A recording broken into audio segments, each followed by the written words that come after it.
Hey folks, Kevin here. Well, it's April 10th, 2024, and I'm up in the third food forest area here, and I thought I'd start off by trying to answer some questions that I've gotten on the recent videos. So before I go into the questions and answers, the third food forest is the third one in succession that I've been planting over the years. However, this area, we wanted it to be last because it is the area that we put in large hugelkultur pits. So the forest was a lot like what it is right here, right next to it. Lots and lots of trees, stone walls, vernal pools. There's vernal pools over there. There's a few of them. But mostly ash trees, which we've had the emerald ash boring insect here on our property for well over a decade, and that killed most of our ash trees. And as those ash trees in subsequent storms came around, it knocks down more and more trees. And so this area here was less affected than this area here. And what I decided to do was to take all of the tree materials, everything like this tree that came down recently, and when we dig them out with an excavator, dig out the root ball, the branches and all that, use a large excavator to dig lots and lots of pits all around this whole third food forest area, even up here around Pond 1. And so as we dug these large pits down, probably a good 12-foot deep, packed all of that woody material, stones and material, and the surface topsoil as well. We buried that. It was just laden with poison ivy. So all that material got packed down into large pits all around in this area. And it was left with what our soil is around here, just gravel. So if you've been watching the channel for a while, you know that we have two gravel beds right next to our two next to our neighbors are gravel mines. And the town dump is part of our the old abandoned town dump is our neighbor there as well. So we dug all these pits, packed everything in, and we're left with gravel over in the area. Then what I decided to do a couple of years after that was to cut in the swales. And if you look back in our old videos around, I guess around 2012, 2013, in there you'll see all of the swales that we put in. And we put in Pond 1 and Pond 2, which were not our first and second ponds. Right now we have 8 ponds on our properties here. So this is Pond 1, and this one has lots of diversity. It has a peninsula here with a big weeping willow on it. Over there is a large hugelkultur pit, which really helped with the biodiversity. All of that woody material down below, with all of the different microorganisms that inhabit it, the aquatic microorganisms that inhabit it, created a food source. So this became a really bountiful pond here. And all the neighbors' ducks used to come here all the time to feast here as well. So here we are with the third food forest here, and we had over time we used cardboard sheet mulching. We laid down. We created lots of compost, and I used to do very large composting piles down here that we turned with the tractor, a Case 995 front end loader tractor that I had since the 70s. Well, since I bought it around in the 70s, I think I bought it. So, so we grew garlic and shallots and other crops over the years in this area, and we had native plants all in the area as well. And as time went on, as I worked in different parts of the property and doing different work, this developed much more soil. So we had swales all through this area, and we had growing beds in between each of these swale systems, and it worked out extremely well. Well, over time, those large hugelkultur pits created tremendous water resources, and then as the soil started to develop, now if you can imagine, this was all rocky gravel in here. But as a result of us doing the composting, adding all that organic material to the surface of the ground, and continuously growing, so our ground was always a cover on it. So whether it was the native grasses and the weed material, all except right up in this area here, and you'd see there's less topsoil right up in this area. Now some people call this really good topsoil, but it's nothing compared to the soil that we built there. And one thing I would say that most people don't realize is if you've really got really good soil, you have a tremendous water retention resource. I think in the soil on our property that's grown up over the years and developed, so we have several inches that have developed over the years, that holds more water than our 8 ponds do. So, and the swales that we put in are partially vernal pools as well. So in the springtime, it's a very important, and I have videos on vernal pools, that works extremely well. So that's the background history. Then I decided to cover up the swales. So I put woody material in each one of the swales and then covered them with soil and grew a cover crop on top of those. Then I decided, after a couple years of that, coming up here and starting to transplant a lot of the trees. Now I'm gonna go over to Pepe here where I have my phone. I just wanted to give that background information so you have at least an idea, and you can always go back and look at some of our old videos over time. And let me, of course I didn't bring my glasses with me.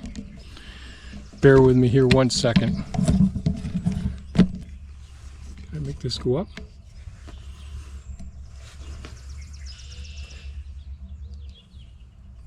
This phone has given me all kinds of problems lately. It's a brand new phone, only 6 months old. It's a Samsung Galaxy S23 Ultra. Nothing but problems. You get to a screen here that I can pull up questions. Oh, Kevin, do you have, this is a separate related one, but I thought I'd answer this. Kevin, do you happen to have a video on how to transplant oak tree suckers, is what I think that they're talking about, or saplings? It says ducklings, a tree growing from the root of another tree. Now, I seldom see that happen with oak trees. We see it all the times with pawpaws, and we can see it with persimmons. We see it with certainly the black locust trees. We have a whole variety of trees where root suckers are very, very common. And I do have videos, one on pawpaws, probably a couple years ago.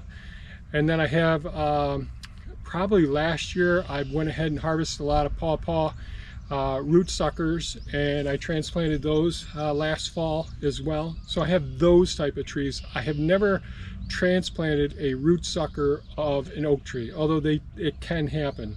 It's just not very common at all. Let me see. Get to.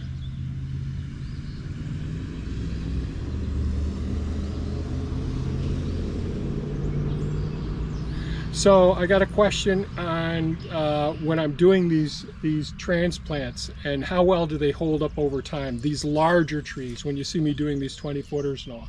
So this past fall I transplanted all of these trees here, and I transplanted some down in the second food forest as well. The key things to transplanting trees and having success with it is you've got to do it when they're dormant. Well, you don't have to, but I really suggest doing it when the trees are dormant. That means after it's been cold enough and the leaves have fallen for most tree species. You want to get them when they're dormant. And right now the trees haven't all opened up. Our peaches are starting to open up their flowers. Many of our berry bushes are opening up their flowers. But today I'm going to dig up some of our serviceberry bushes or trees and transplant those up here. I'm going to try and at least get them out of the ground, and because we're going to have some rain as well, and the soil is still nice and moist. So I want to do it when they're dormant, and I want to add mycorrhizal fungi, the spores of mycorrhizal. That's a fungal organism that creates a symbiotic relationship that's mutually beneficial to other plants in the area as well as the tree that you're transplanting or the bush that you're transplanting. So as a result of that, it creates this network, sort of like the internet, going between the different plants. And when one plant produces too much, let's say simple carbohydrate sugars that other plants need, it'll send it out. When some are producing excess nutrients or excess nitrogen or excess micronutrients, they all make them more bioavailable to the root structure. Even though they're further away, there's a greater separation between spaces of the different trees. I hope that makes sense. So I have limited success, but I think pretty darn good for the size of the trees that you see me with an excavator digging up and transplanting. So I hope that answers that question. Okay, here's one from Soul Spaces. How far apart are your trees? I am always so amazed by your videos. Are you able to I guess, to be able to juggle so much? Well, it's quite a challenge, and I don't recommend it to anyone. So the trees have variable spacing based on what I think that, so let me preface this with, I've learned a lot over the years by making many mistakes. So many of the trees that you see here that I've transplanted, I planted initially too close together. So when you're buying trees, the rootstock may be dwarf, semi-dwarf, or standard, meaning that they're the native rootstock and all. And then you look at, well, what's the natural habit, the innate qualities of that particular species. So are they going to be an upper story canopy? Are they going to be a lower story canopy? Are they going, and it depends. I won't get into the other 5 layers of the food forest, but it really depends on what you think that tree is going to look like and how you're going to manage it over time. And so having polycultures is so important, meaning like when you go by farm fields, you're going to see corn or soybean or alfalfa, or whatever it may be, you're going to see, or sugarcane, you're going to see monocultures. That's really bad for biodiversity. It's really bad for the microbial communities in the soil. It's much more intensive. It uses more hours, more resources.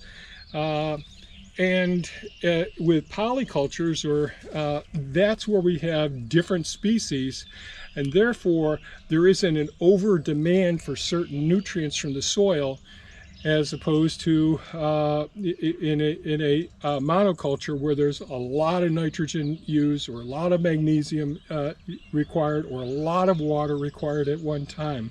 So by having the diversity of different species, that's beneficial all around. And we got some of the flies out today, the black flies. I forgot. So first I look at what's the innate characteristics based on the root stock. If it's a cultivar that you've bought from someplace, what it's going to look like over time. And over time, I've realized I planted trees far too close together, and as a result, when I do want to go in and mow or clear around it, it takes me more time because I have to use hand equipment as opposed to sitting on a mower and just going through. Now, I'm not someone that likes lawns. I don't like lawns. I mean, lawns are an important recreational or entertainment place, but I'm more interested in establishing native habitats if at all possible. So that's why we're bringing back so many of the persimmons, the pawpaws, those sorts of trees, and more, well, just creating more biodiversity. So I do want to be able to get around in between them, and that's real important. So it's variable spacing between them, but at least I want to always be able to get a 6-foot mower, 6-foot wide mower, being able to drive around them.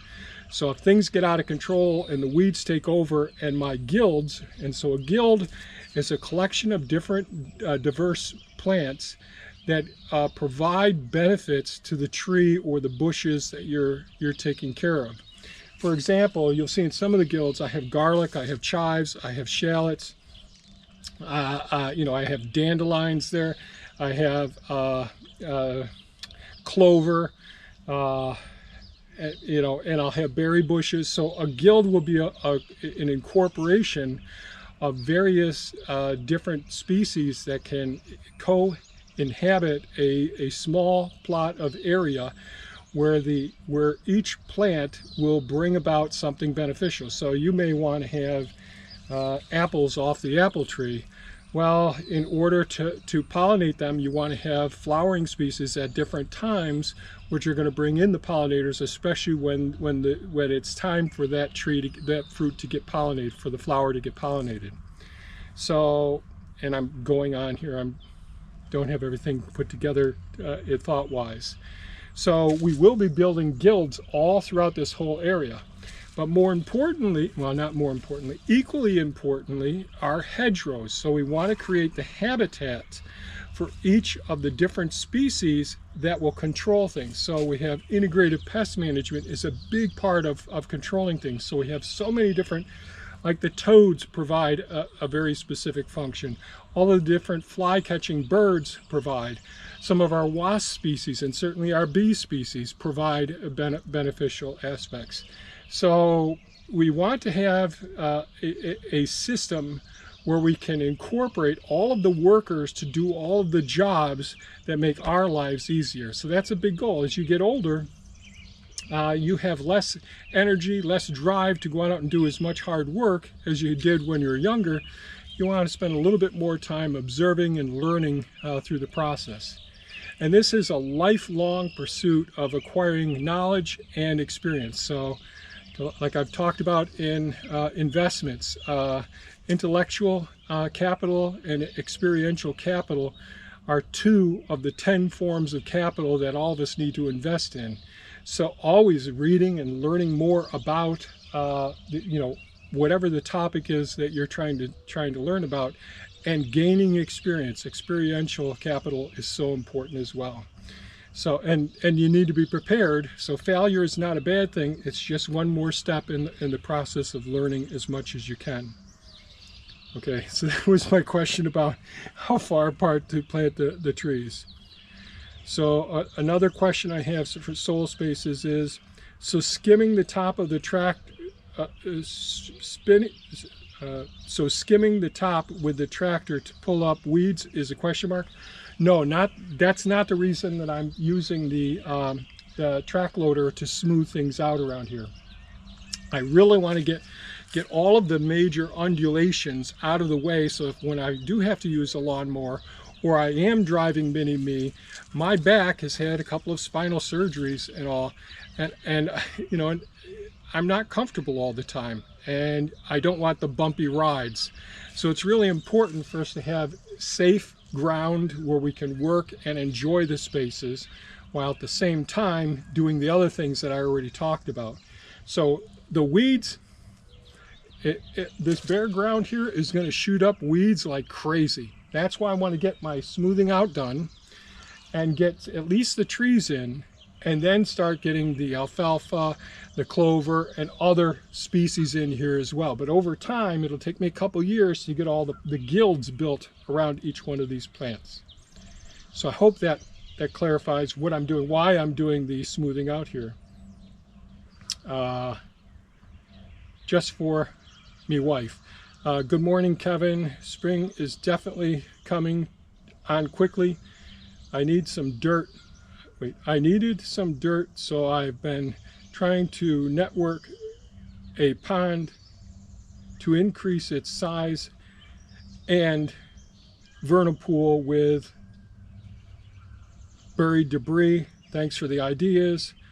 Trying to do this between the rains without sinking in the mud. Absolutely. Man, I should have brought my glasses longer.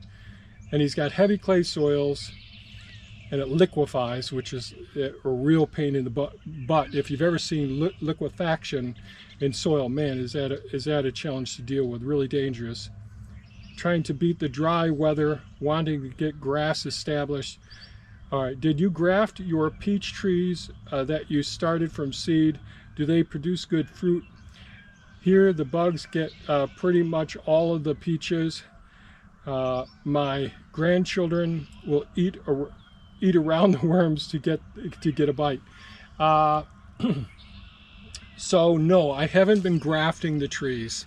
I have all the grafting equipment, but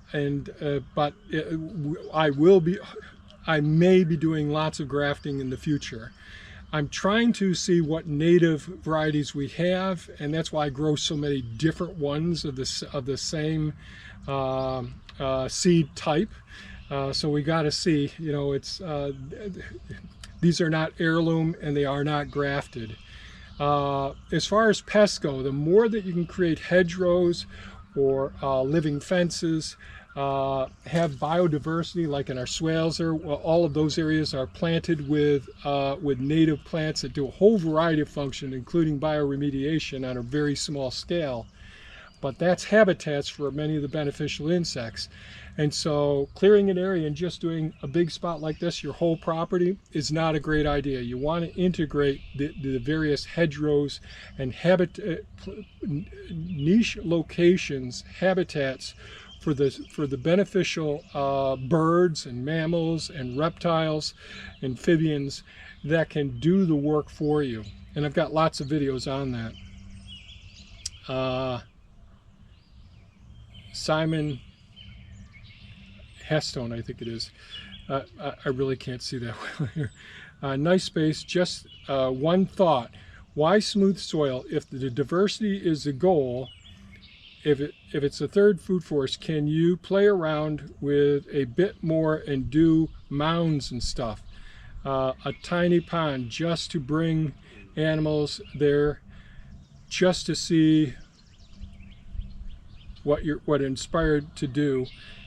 I'm sorry, I'm dyslexic and I'm having a hard time. Can I make this bigger? No, it doesn't go bigger.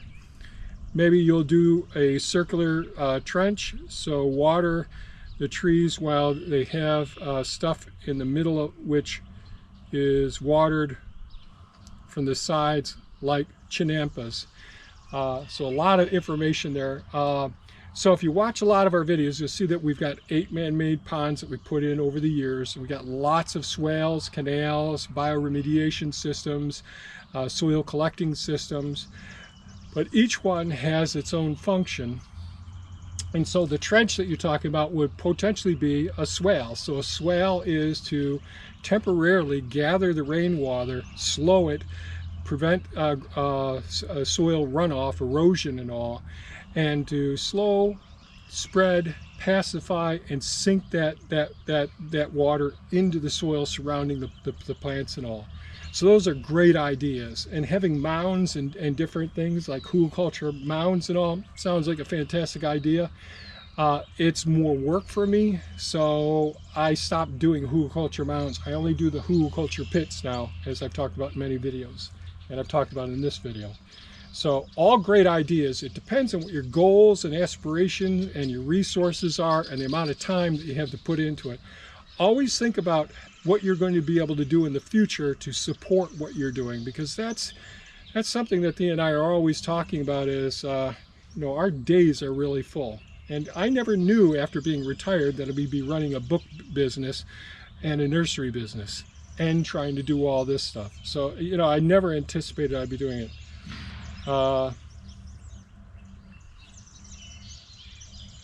Okay, I think that covers all of the questions. This ended up being much longer than I thought it would be. I touch the screen, see if I'm here. Yes. So sorry this was longer than I had hoped for it to be. I need to get down and back. We're going to get some rain, so I'm going to get Elon, the Takushi TB290 excavator out, remove some cages from some of the serviceberry plants, and get those dug up so that I can mark off an area down here and get some of the serviceberries put in. And there won't be a lot of spacing between those serviceberries. I'm going to make it more like a hedgerow for the serviceberries, or sort of a living fence in a sense. So we'll see how that works out and all.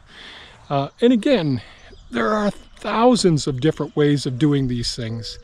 And whatever you can do on whatever small or large scale that you are capable of is absolutely fantastic. During the whole process, you're going to learn a lot, you're going to experience a lot, expect to fail some. I fail all the time, and I got to give you an update on the blueberry hardwood cuttings soon as well. We messed up. Too much water. So, okay, back to this. I hope this answers as many questions as possible. I'm sorry I'm so slow in getting back to these comments and all. And next time I got to bring my glasses up here. Thanks so much for watching. Stay safe and take good care of yourselves. Bye-bye now.